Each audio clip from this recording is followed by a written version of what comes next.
Hey guys, welcome back to another video. My first in about 1 or 2 months, so sorry about that. It really hasn't been anything to post about.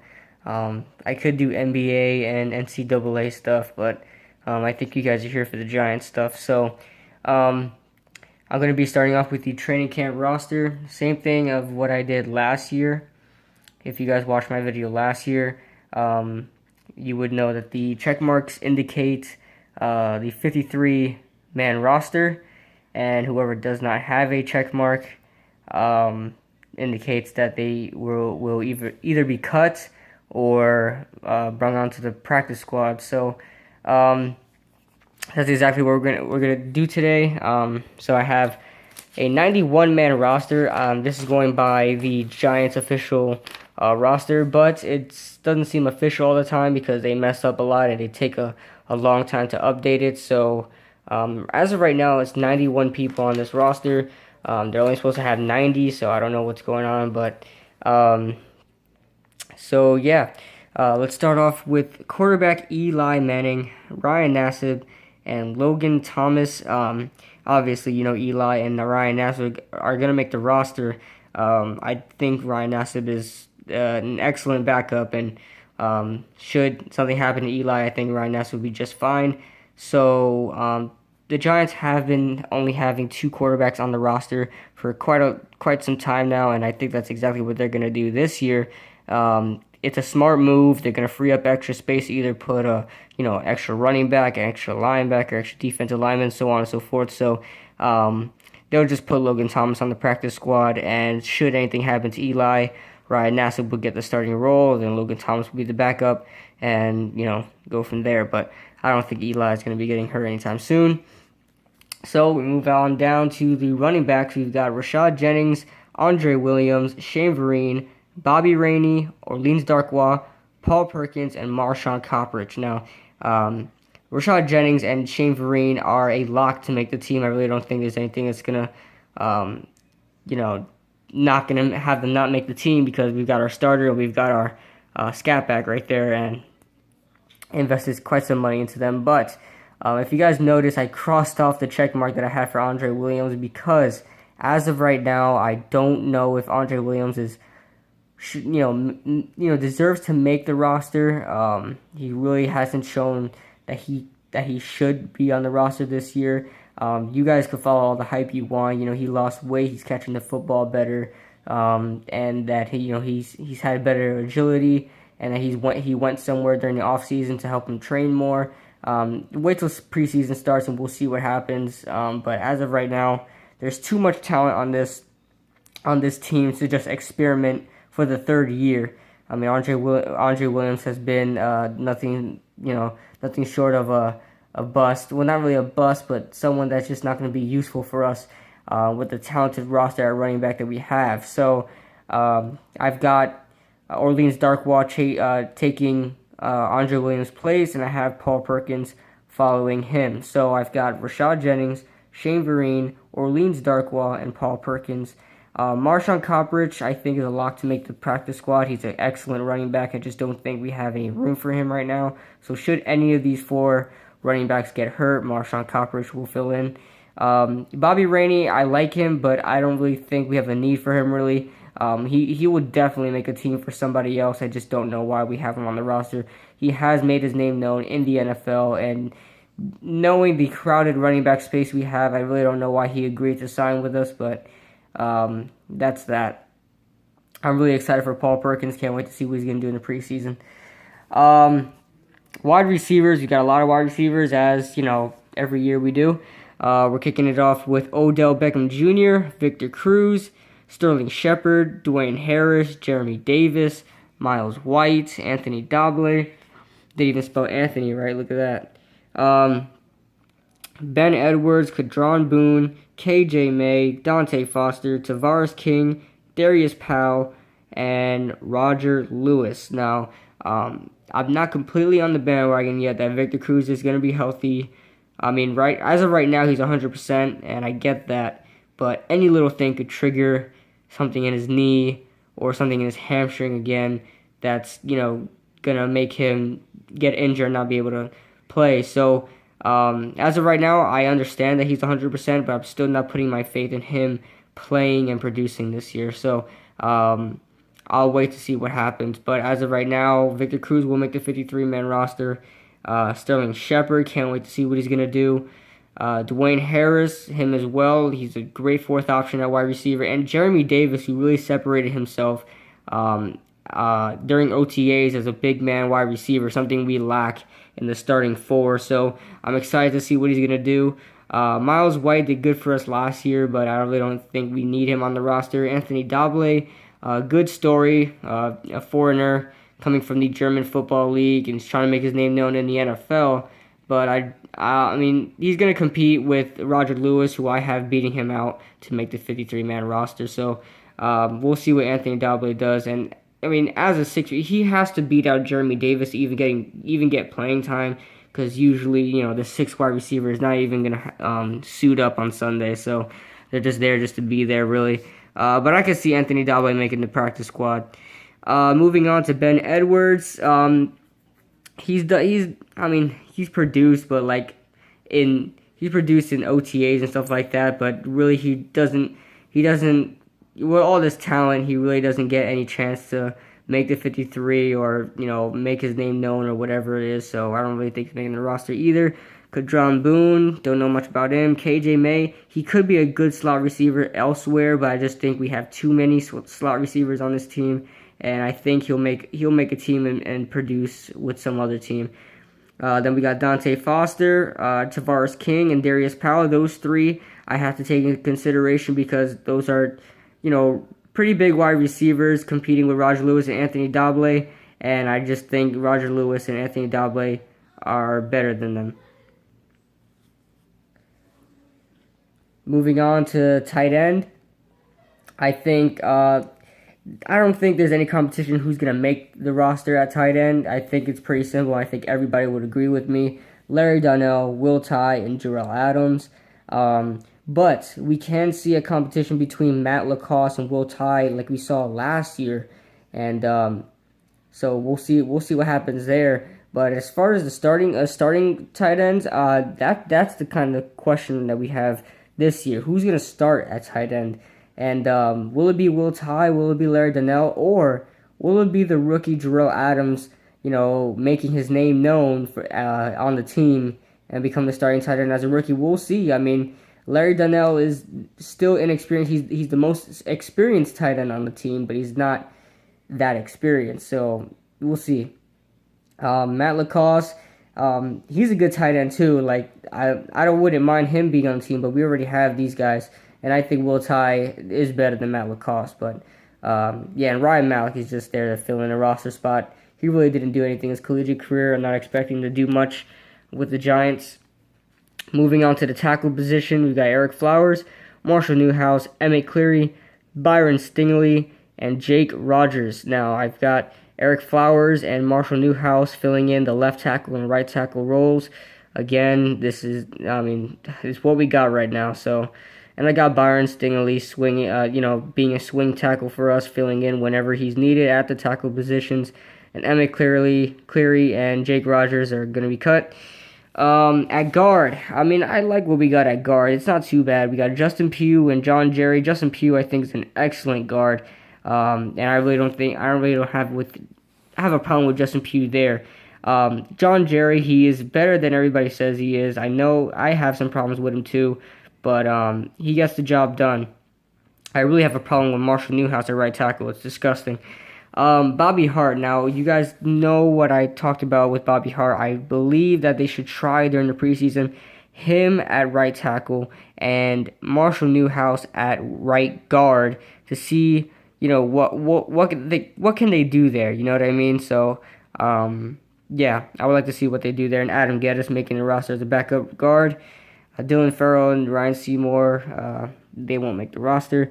Center, Weston Richburg, easily probably one of the top 5 or top 6, top 7, whatever, best centers in the league right now. Everybody's raving about him, and the guy didn't allow one pressure this year when he was playing. So, what an excellent center we got in him. So, I'm excited to see what he's going to do this year and lead this offensive line, hopefully make him better.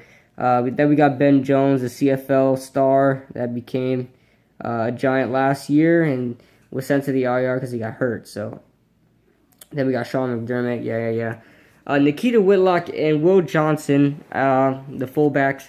The Giants would be stupid to keep Nikita Whitlock, and I know he became a some kind of story with the Giants that he plays on the defensive line as well because we had nobody on defensive line, but every Giants fan knows right now that we fixed that defensive line, so we don't really need Nikita Whitlock anymore. He really doesn't catch the ball at the backfield. He doesn't take any handoffs. His pass blocking isn't that good, so Will Johnson does it all. On top of that, he plays tight end. So I really think Will Johnson is the better fullback, and I think we should keep him. Moving on. We've got the defense. This thing with focus. Jason Pierre-Paul, Olivier Vernon. They're going to be filling in the right and left spots. We don't know yet who's going to be the right end or the left end. As you guys know, Jason Pierre-Paul played right end last year, and I think Olivier Vernon played right end for his team too. Or was that Cameron Wake? So I think he played left end, but we're going to see who's going to win that right end position to face against the left tackle. Spags did say that he's going to switch it up anyway, so it doesn't really matter, but I think it matters to me who is going to start at right end. That means, who they have the confidence of being that number one defensive end. Then we've got Kerry Wynn and Owa Odigizua. These two are just going to fill in the backup defensive end spots, fill in wherever they're needed. I've got Brad Bars and Romeo Aquara, who, I don't really see anything in them. Ishak Williams as well, but I really like Mike Rose, and I think he separates himself from all three and Stanley Mapunga. I really think he separates himself, and I think that he's going to make the roster. Who knows if he even gets playing time, but I think it's worth him making the roster. Defensive tackles, Jonathan Hankins and Damon Harrison, the number 10 run stuffer and the number 1 run stuffer. I mean, can you get any better than that? Unless you have the number 1 and number 2 run stuffer in the NFL, you really can't get better than that right now. So I'm excited to see what we're going to do in the trenches as far as Jonathan Hankins and Damon Harrison are involved. Then we got Jay Bromley, Montorie Hughes, and Greg Millhouse. Now, I had a competition between Montorie Hughes and Louis Nix III because they were both on the team last year, and I really think, going back, I know Montorie Hughes got more reps. That must say something about what the Giants were thinking, that they feel Montorie Hughes is a better defensive tackle than Louis Nix. So I say he'll make the roster after beating Louis Nix out. Then we got Melvin Lewis here. But I really like Greg Millhouse. He could play defensive end if he really wanted to, but he's a good defensive tackle. He's very fast. Very good with his hands, stops the run, pass rushes. This guy does it all, so I'm happy that we got him on the team, and he should fit our defense pretty nicely, should he get any playing time. Moving on to the linebackers, we've only got 4 this year. We've only got 8 this year, 4 at each position, which is kind of sad. The lack of competition is pretty high, so really bad. The outside linebacking core. This is a bad outside linebacking core. At middle linebacker, we've got Keenan Robinson and Jasper Brinkley. I really think Jasper Brinkley is going to win that starting role because of his experience. On top of that, what he did for us last year was it was phenomenal how he just stepped in right away, barely learned the playbook, and just produced for us. So I'm really happy that we have Jasper Brinkley there, and hopefully he could do pretty well for us this year. Then we got Keenan Robinson, who I'm excited about this year. We got Kelvin Shepard coming in from Miami, was one of their better tacklers in Miami, and he could also play the outside linebacker role, so we'll see what he does. I say he makes the roster, and along with B.J. Goodson, our 4th-round pick this year. So he could also play outside linebacker as well. So we'll see what he does. Outside linebackers, Jonathan Casillas and J.T. Thomas. I really don't know what to say about these two. I kind of had to, choose on who I decided, who I think is better at the position right now, and I just chose J.C. Thomas. I mean, you can make fair arguments between them both, so I just say keep J.C. Thomas. Then we've got Devon Kennard, our strong side linebacker. Yeah, and you never know, guys. Kelvin Shepherd and B.J. Goodson could be cut, and B.J. Goodson, since he's a rookie, a drafted rookie, that they might throw him on the practice squad for now, then keep Jonathan Casillas and Mark Hertzlick. So you never know. But as of this year, guys, I say that we say goodbye to Mark Hertzlick. He really doesn't offer that much. I mean, he offers a lot on special teams, but he really doesn't offer anything more than that besides any of these people right here. So I think it's time we actually cut ties with Mark Hertzlick, and I wish him the best of luck elsewhere. Moving on to the cornerback position, we've got Dominic Rodgers-Cromartie and Janoris Jenkins in the outside. Then we've got Eli Apple in the slot, and we'll see how that goes. But then we've got Trevin Wade and Dante Dion, who I'm really excited. Dante Dion, if you guys don't know who he is, you guys should know. He's only 5'10", 158. So, and yes, I said that correctly. He's only 158 pounds. But he's one of the most annoying cornerbacks you'll ever see playing on the field. I mean, he's in your face. He's very physical, and he's a ball hawk as well. He recorded 17 career interceptions, and I think he was 7th on the all-time all Mountain West interceptions list.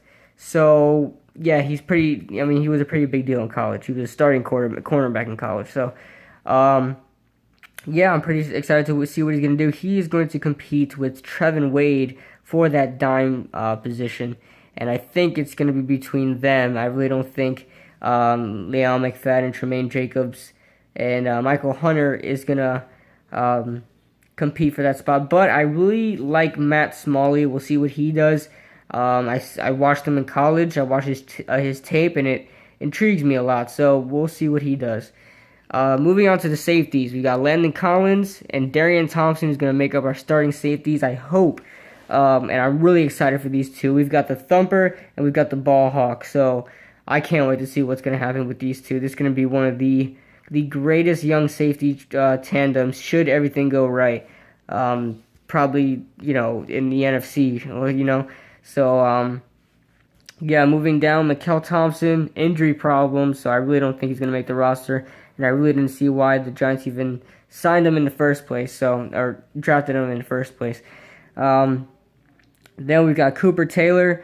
He's been on and off his whole career with injuries and stuff like that, but, when he plays, he does well. So I say he makes the roster. Bennett Jackson, this guy's been on the IR two years straight in a row. He's in the same draft class as Odell Beckham Jr., has not played a single rep in the NFL because of injury problems. One time during training camp, his rookie season, sent to the IR, and then during the preseason, sent to the IR. So, yeah, it's ended a road for Bennett Jackson. Then we got Justin Curry, who came on last year, and people were excited for him, but then he went on the IR. Then we got Nat Burhay, who also has injury problems. Then we have Andrew Adams. If you guys didn't watch this guy in college, he was just, he almost reminds me, I'm not putting it into context like he has the talent of, but he kind of reminds me of like a Cam Chancellor kind of guy. I can't believe I just said that, but but he is, his body structure really looks like a Cam Chancellor. He's a big thumper, kind of safety, pretty tall, and on top of that, he's a ball hawk. So I'm really excited to see what Andrew Adams does. He's a mixture between Darian Thompson and Landon Collins. So I would like to see what he does. But I'd say he'd make the 53. Then we've got, you guys don't really care about this. We got the punter, Brad Wing, who just signed a 3-year extension. He has no competition, believe it or not. Nobody was signed to compete with him, which is kind of weird because, even Steve Weatherford had that competition there. But kicker, Josh Brown, and then Tom Obarski. And then for long snapper, we've got Zach DeOssie and Tyler Ott. And obviously, I think Zach DeOssie is going to win that out. and Josh Brown's going to win the kicker position. So that was the Giants training camp roster. Let me know what you guys think. Who do you think is going to make, who do you think is the underdog to make the roster? I want to hear you guys' opinion. Who do you think will be cut from the team that probably